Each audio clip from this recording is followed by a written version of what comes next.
Stand by for broadcast. You're listening to Inside Air, a behind-the-wire view of the Royal Air Force, its people, technology and operations.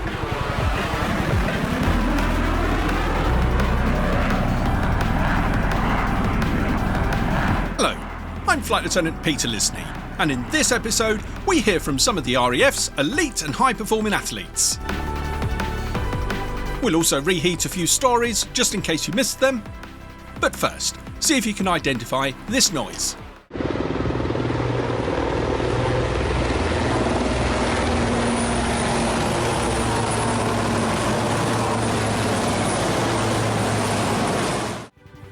Find out if you're right at the end of this episode. Now, the RAF encourages all its people to get involved in sport, but if you're good enough to compete at the highest level, you could receive a package of support to help make you a champion. Our correspondent, Flight Lieutenant Chris Sully, met some of the RAF's elite and high-performance athletes. It's got me to where I am now, and I think without them I wouldn't be a professional rugby player, without a doubt. It was the RAF that pushed me there, so they pretty much 100% are the reason why I've got to where I am. There's opportunities you don't get anywhere else. The RAF's got such a wide range of opportunities, probably pretty much any sport imaginable, and if you've not found your sport, just go out and try a few. I'm the first ever high-performing athlete status reserve in the Royal Air Force. Hi there, I'm Michael Taylor, Flight Sergeant Michael Taylor, currently on the Elite Athlete Scheme with the RAF. Michael, you mentioned the Elite Athlete Scheme with the RAF. What does that mean exactly?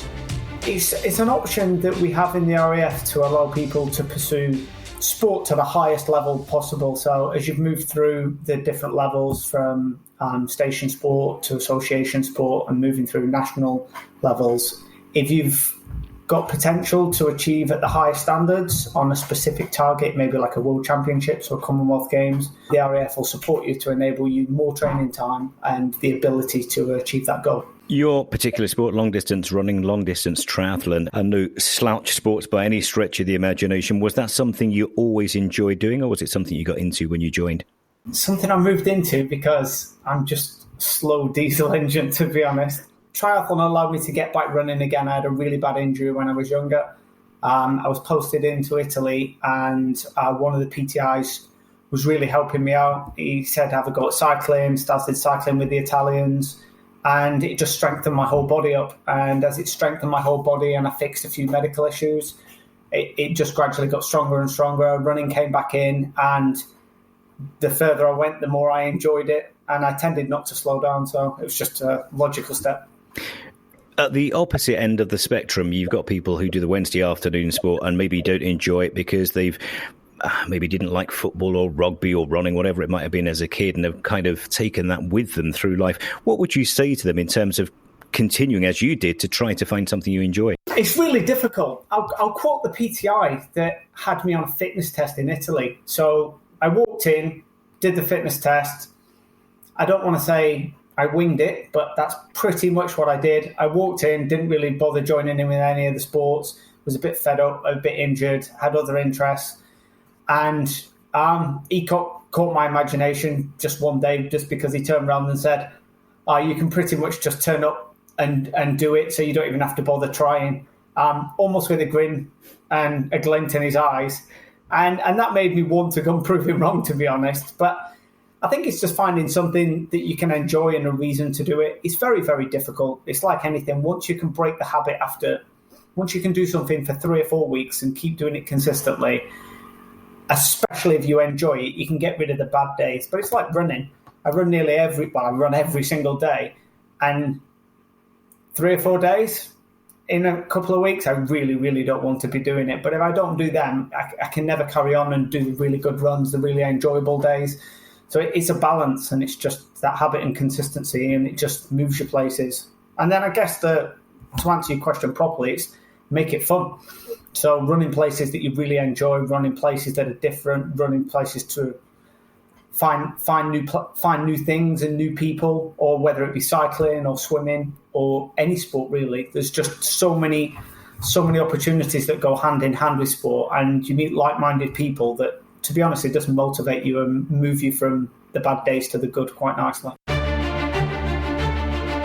Hi, I'm SSC Luke Pollard. I'm parented by Bryce Norton and I work with Logistics Supply. Luke, triathlon is your event. How did you get involved in the first place? I finished basic training and trade training and got posted to RAF Benson for my first posting, and I kind of just wanted something new to pick up on. You know, I quite enjoyed the physical aspect of training and I wasn't quite sure what sport to do. I used to play cricket as a kid a little bit, so I was kind of interested in that. But then I noticed a poster actually in the gym advertising come Try a Try, it was called, series that the RAF run.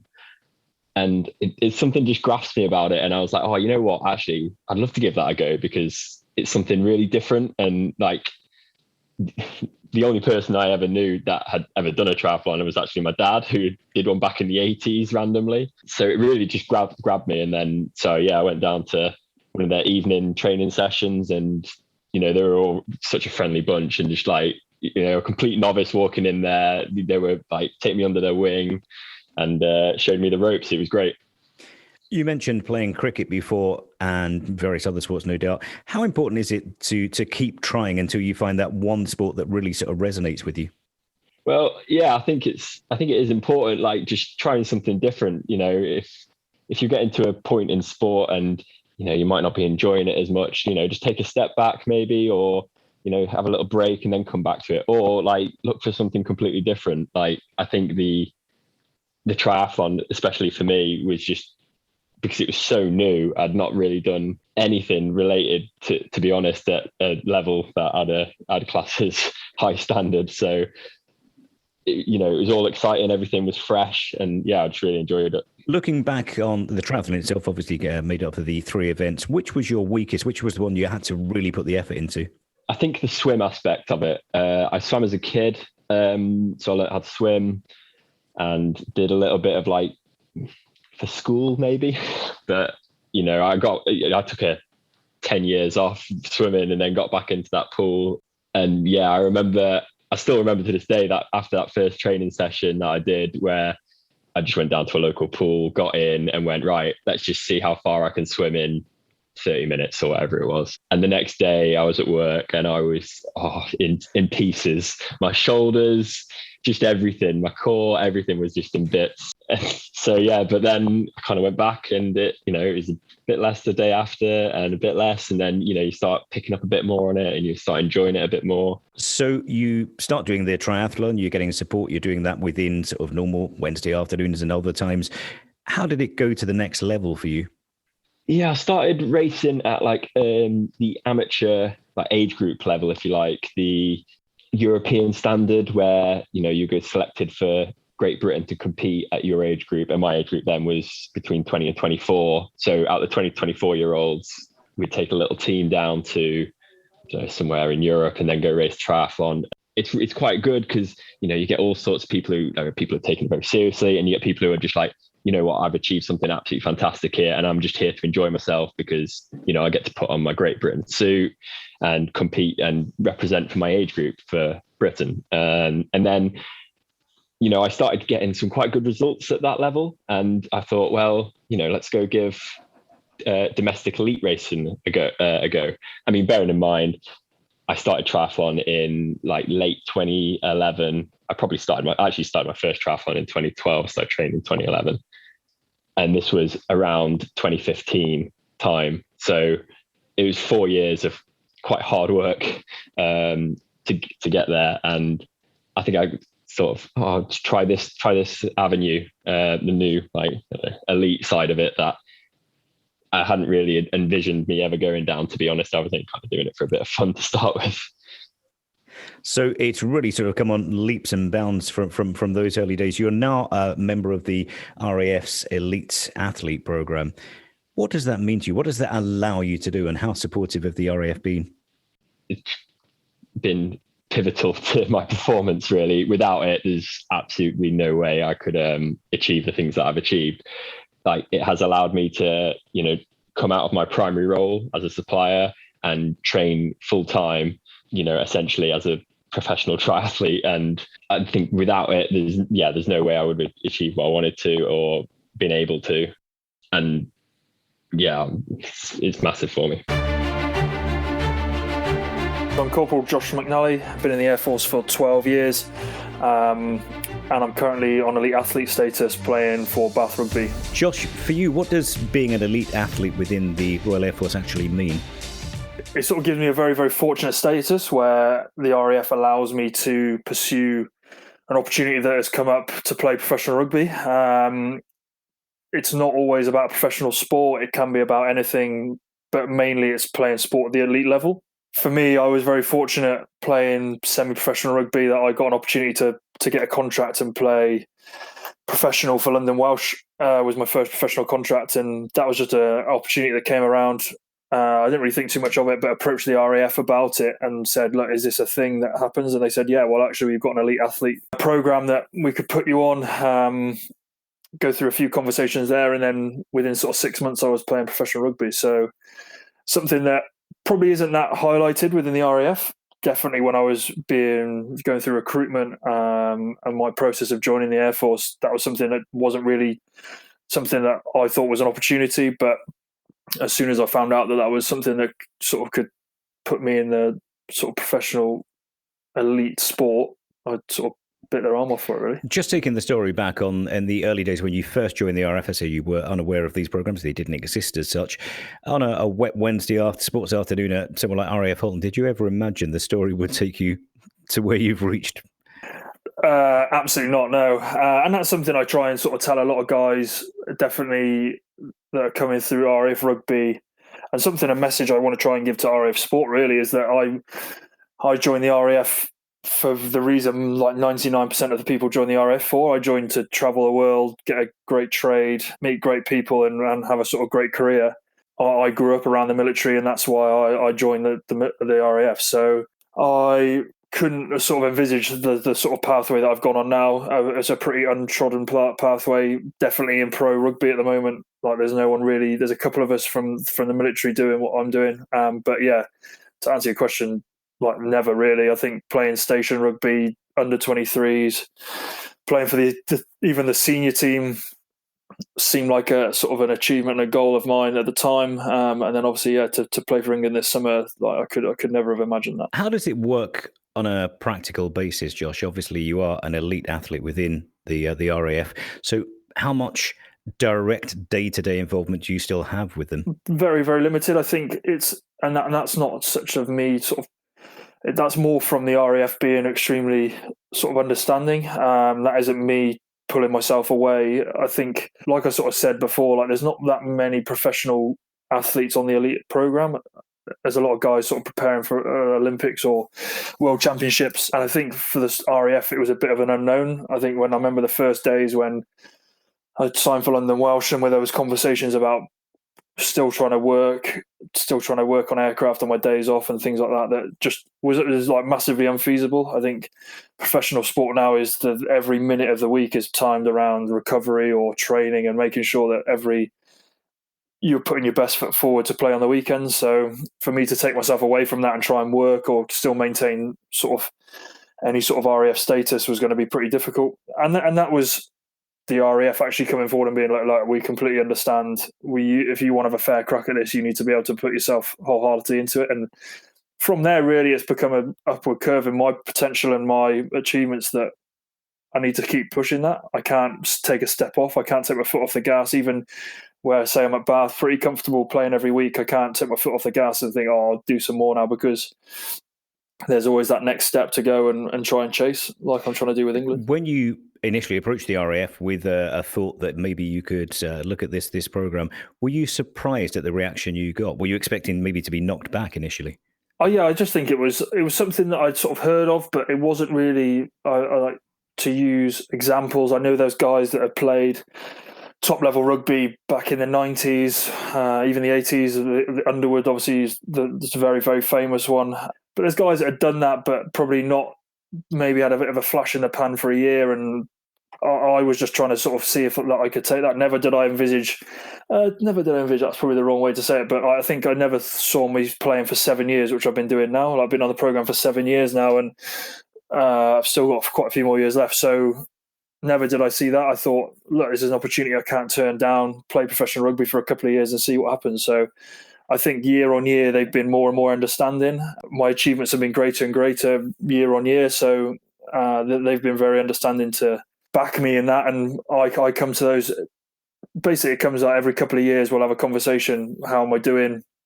And I've openly said the second I start dipping off, I don't play, I start coming down the leagues, anything like that I call time myself. Like the RAF have done an unbelievable job to be able to give me this opportunity. I'm not going to disrespect them in trying to take a bit of advantage of them. Has there been much pressure from within the world of rugby to turn full-time pro and to put the RAF behind you? Never. And I think the RAF know, like that's what potentially that could come, but I don't think it would ever come to that. And for me personally, sport is so fragile. I think it'd be tough for me to do that. I think I still intend on coming back to the RAF. I still come and intend working full time for the RAF once I finish rugby, and I don't think that'd be a very, very tough decision to make, because I can make that decision, go and get injured the week after, and my rugby career is over. So it's something that has never been pushed on me, and something that the RAF have never raised in terms of like, we want you to come back, make a decision, is it us or rugby? Because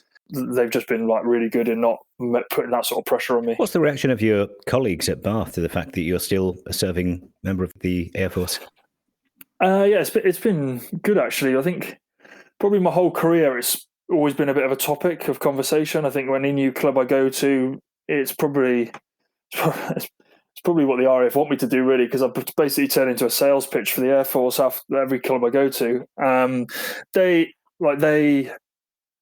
There's an interest, how I'm doing it, what I'm doing. Everyone always asks, do I play in the Army Navy game at Twickenham? That's pretty much the first question that I have to sort of declare that I don't.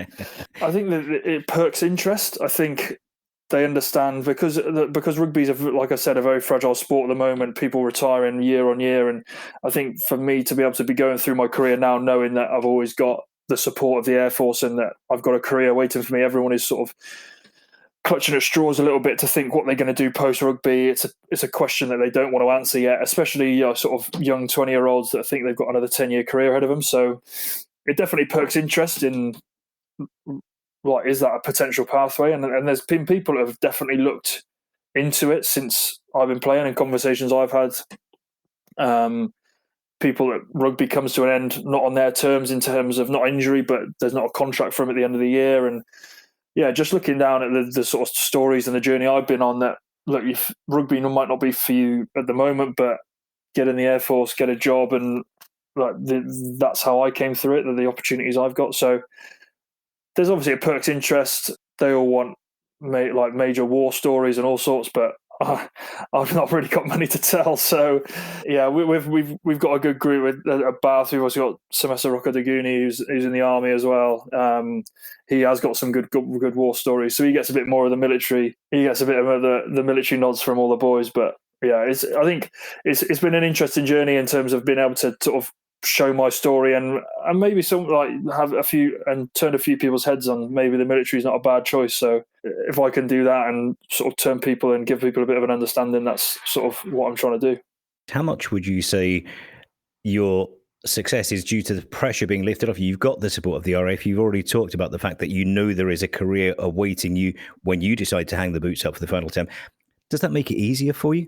100%. I've said that so many times. I think you, like I said, with the way rugby is, I think a lot of guys are juggling a lot at the moment. Like they juggle trying to find something, whether it's studying or like these are all good things put out of rugby. But for me, I've just been able to sort of solely focus on rugby.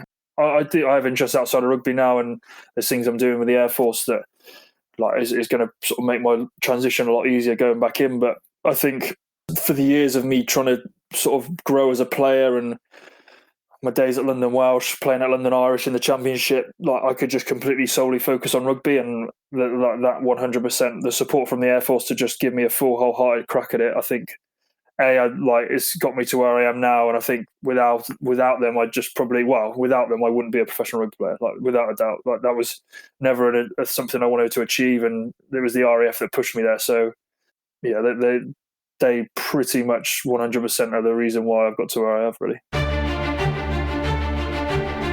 Hello, I'm SAC Seana Brownlee. I'm a musician with the Central Band of the Royal Air Force based at RAF Northolt. Seana, let's look at your story. Let's go back. You had an injury in 2012, which was, it's fair to say, a life-changing injury in the long run.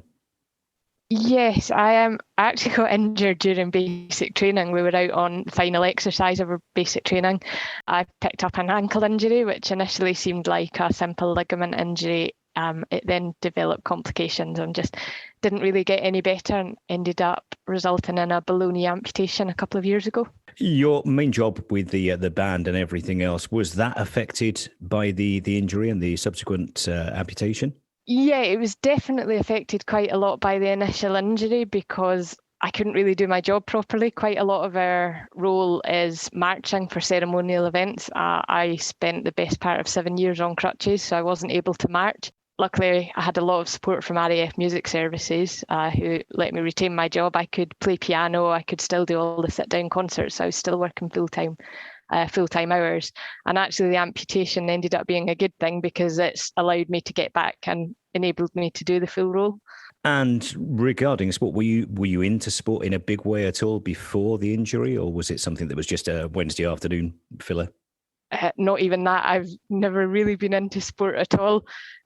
Growing up, I was a musician and that sort of took up all my time. We had weekend concerts, there's the constant orchestra rehearsal. So I was very much a musician and a sort of single track mind joined the RAF to do that. So the whole sport thing has come as a bit of a surprise to me, really. So let's look at the sport that you took up and just talk me through how you first sort of came across that and what you did to get involved. I got involved with para-alpine skiing. I started that off through the Battleback programme, which when I was going through rehab at Headley Court, Battleback run adaptive, adventurous training opportunities for wounded, injured and sick personnel. I had the chance to go on a ski expedition with them. I'd never skied before, so it was just something, it seemed like a good idea at the time. Why not go and give it a go? And how did you find that? Because skiing can be a daunting prospect. If you learn it as a kid, it's one thing. If you go to it a bit later, it's a daunting prospect for some anyway. For you especially, what was it like the first time you went onto the slopes? I was terrified, to be quite honest. I've never done anything like that before. I ski in a sit ski, so it's like a seat mounted onto one frame with two outriggers, and I just had no idea how to drive it. I felt like I was going really fast. I was probably barely moving. So yeah, I wouldn't say it came naturally straight away. And what do you feel that having another outlet, you've got the music still, you've got your life outside of the RAF, but having this sport within the Royal Air Force has given you?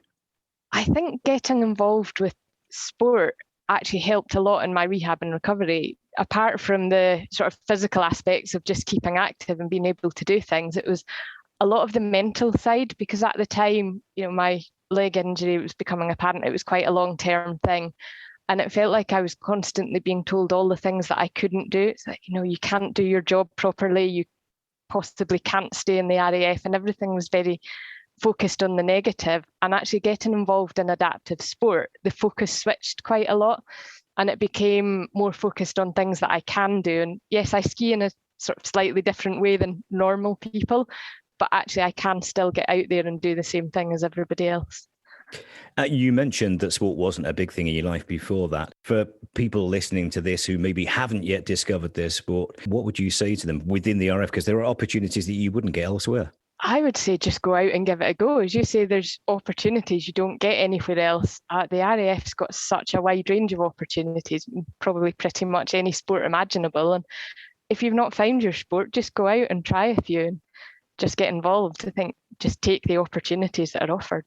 Again, I think I'd just reiterate, just go out and give things a go, because you never know, even if it's something you think, even 3 or 4 years ago, I would never have imagined that I would be in this position now. So even if it's something you think, oh, I'll hate that, or I'll never get anywhere with it, you never know. So just go out and give it a go, take the opportunity.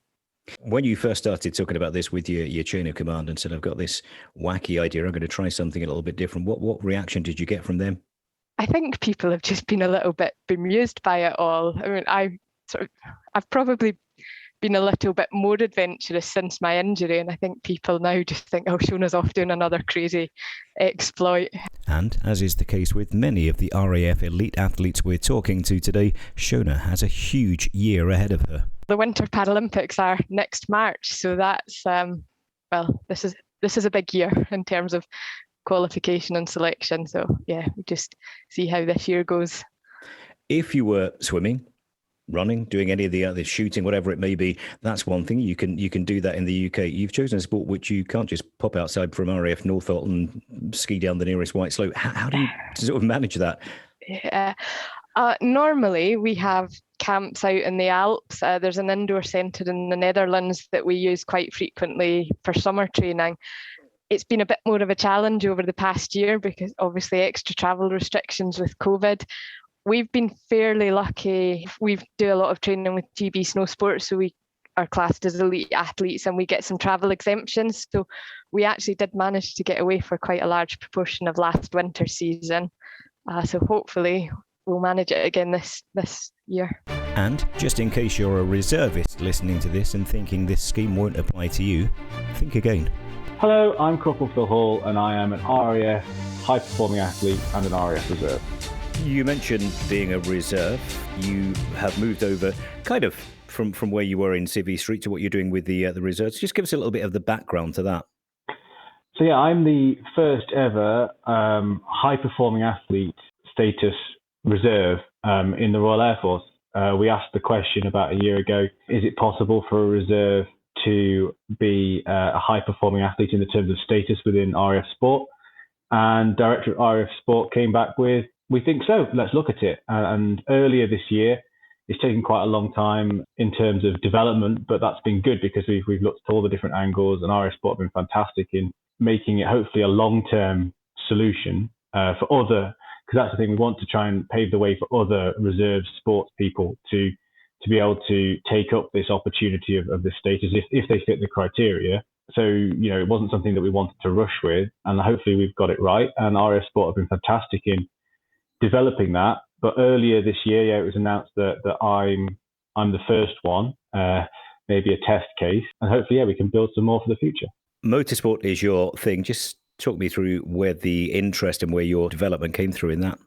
So, yes, I'm a high-performing athlete for RAF Motorsport, which also means I'm the first ever motorsport athlete in the Royal Air Force to be given either elite or high-performing athlete status by RAF Sport. So another first for the Royal Air Force, which is great. I started competing when I was 12. My father ran a motorsport preparation business and competed, and so I got in through the family participation as a family activity. But it really took off. I used to be a regular in the Royal Air Force for a number of years, and I was sort of talent spotted by RAF Motorsport and pushed to compete in the American Championships and European Championships and things like that. Then I transitioned out of the Royal Air Force and into the reserves, out of the regulars and into the reserves, and now I'm competing at a World Championship level in rallying, currently doing the Junior World Rally Championship this year. I've been a reserve throughout that, and through that we've developed this high-performing athlete status. You talk about the high-performing athlete status. What does that mean in practice, Phil?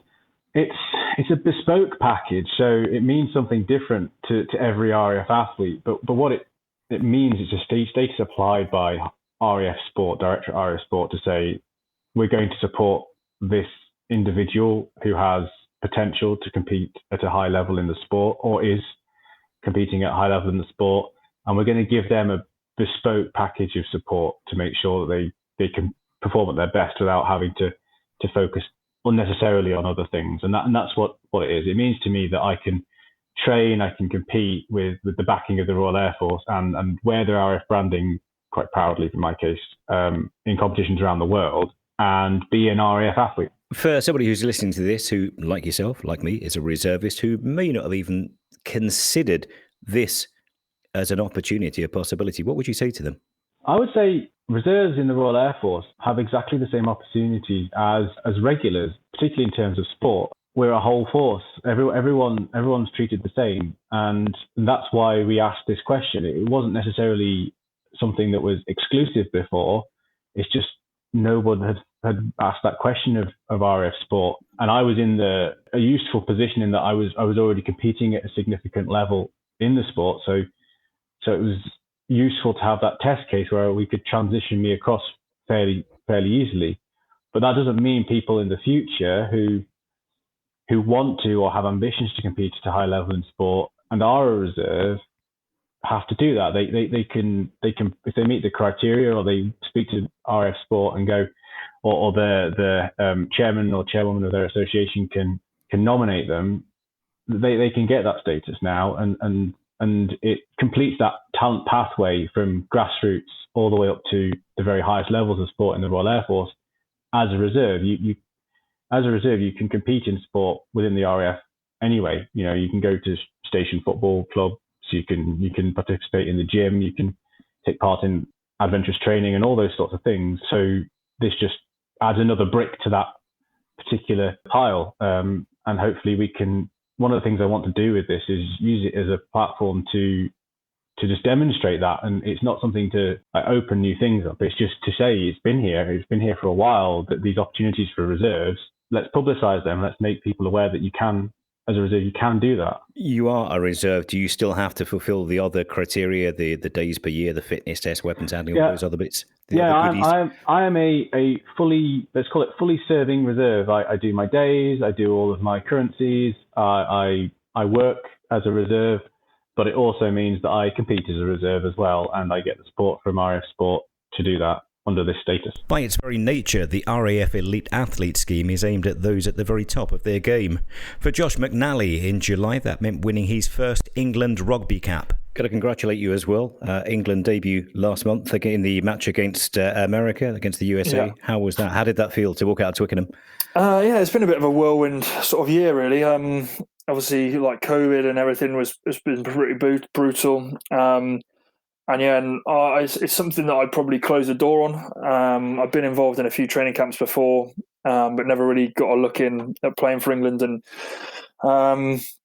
I'm 30 now, playing in the Premiership, and I just thought this time now, off the back of a World Cup, that they'd probably be trying to blood some young players. You look at the depth of the squad that they put out this summer, there was some very young, very, very prosperous talent. So for me, like looking through England and watching it, I thought that's probably me done now, and I'll just focus on playing in the Premiership. And about March, April time, I got a bit of a nod from Bath just to say, look, they are looking at you.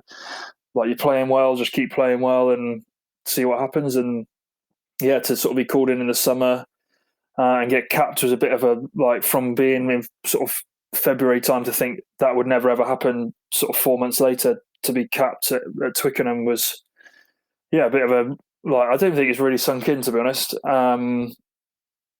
Obviously, it was an amazing day, family there, and great to get a win, but I think it won't really sink in until probably I'll reflect at the end of my career to think actually that is a huge achievement, to get a cap number, to receive a cap and know that I'll be sort of etched in history there at Twickenham for forever. I think it probably won't sink in until probably I'll stop playing. And just to wrap us up here, Josh, just to finish off, if somebody's listening to this at the moment within the RF, listening to this podcast and thinking, there's something, but they probably wouldn't go for it. They wouldn't. The RF wouldn't. They wouldn't buy this. What would you say to them? I think you've just got to pursue it. I think that there's you've got to want the drive to do it. I think that's my biggest message to a lot of the guys is it's not going to fall on your lap. I worked incredibly hard in those pre-professional days, playing semi-professional, working shifts at the bomb dump at Bryce, juggling that and trying to play civvy rugby, and also with a wife and everything. Juggling everything was tough, and without that drive, I don't think I would have got to where I would. There's definitely players that I played alongside that could have done what I've done, but maybe just had different career aspirations or different things going on in their life that it didn't quite work out for them. But I've had guys come to me that it's their dream to play in the Premiership or something like that, but haven't quite got that drive. Are you playing for the RAF? Are you going to play civvy rugby? Whatever. Are you going to? And I always get excuses, and I think if you really want to do something, nothing can stop you. If you've got the drive, and the RAF will 100% back you. If you come to them with a plan and a way to windsurf bobsled, anything.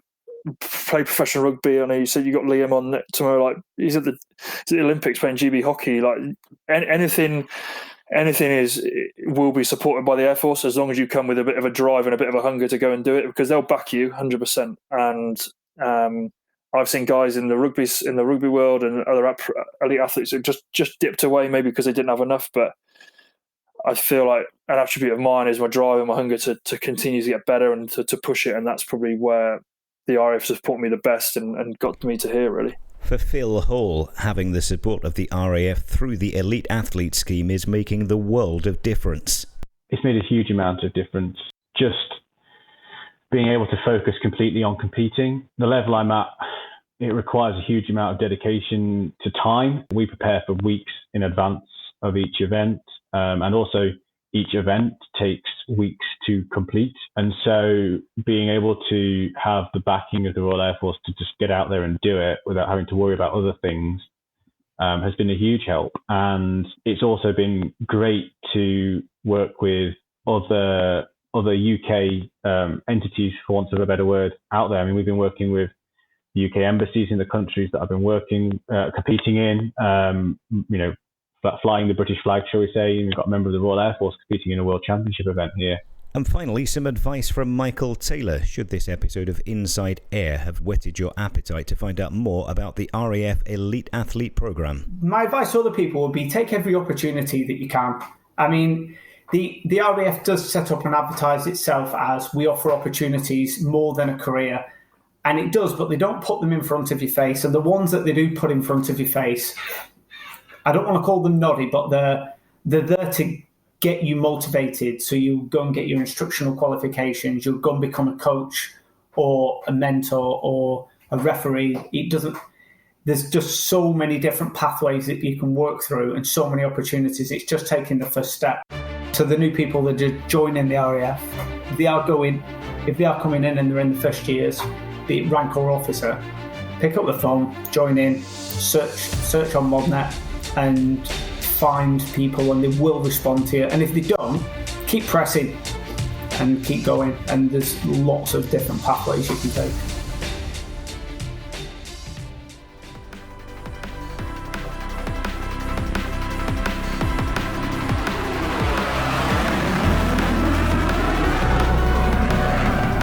I'm NAC Victoria Andrews with a recap of some recent news stories on Inside Air. UK Space Command has officially been stood up with the opening of their headquarters at RAF High Wycombe. Chief of the Air Staff Air Chief Marshal Sir Mike Wixton expressed his pride at the Air Force's involvement in this new strategic territory. I am very proud that the Royal Air Force has been given the responsibility to establish Space Command on behalf of the MOD and government. We will work closely with UK Strategic Command under General Sir Patrick Sanders and bring in people from all three services, the civil service, across government and industry, integrated by design across the national and international space enterprise. Disruption to the space domain could lead to significant consequences for civilian, commercial, economic and military activity, and plays a vital role in the UK Armed Forces' ability to undertake the majority of defence tasks. The Ministry of Defence has signed a £250 million contract driving forward the next phase of a major national and international endeavour to develop the next generation of RAF combat air systems. The future combat air system is known as Tempest and is expected to combine a core aircraft with a whole network of capabilities, such as uncrewed aircraft and advanced data systems, to form a next generation mix designed to enter service with the RAF from the mid-2030s. The RAF dress and appearance policy for all serving women has been updated in a move which reflects the diverse whole force. There's now the choice to wear a single plait or ponytail, which can reach to the top of the belt. And finally, in sport, SAC Liam Sanford has been competing with the Great Britain men's hockey team at the Olympic Games in Tokyo. They finished third in their group before playing India in the quarter-finals, unfortunately losing 3-1. Liam is a flight operations assistant at RAF Northolt. That's Reheat on Inside Air.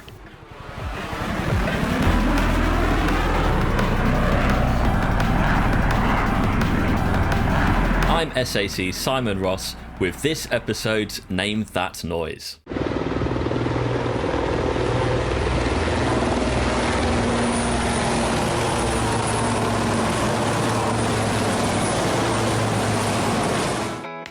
That was the sound of a formation of Puma helicopters from RAF Benson, marking 50 years of Royal Air Force service.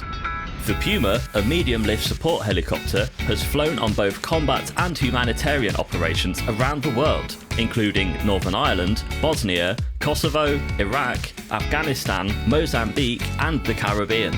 The helicopters have also supported UK resilience, such as providing helicopter lift capability to flood relief efforts and more recently the COVID-19 response. The formation was led by XW224, the aircraft that has recently been unveiled with a special Puma 50th paint scheme. The scheme was designed to pay homage to the aircraft's history, with the colours replicating those used on the Puma HC Mark I, and the badges of all squadrons who have flown the Puma Mark I and II emblazoned on the engine housing.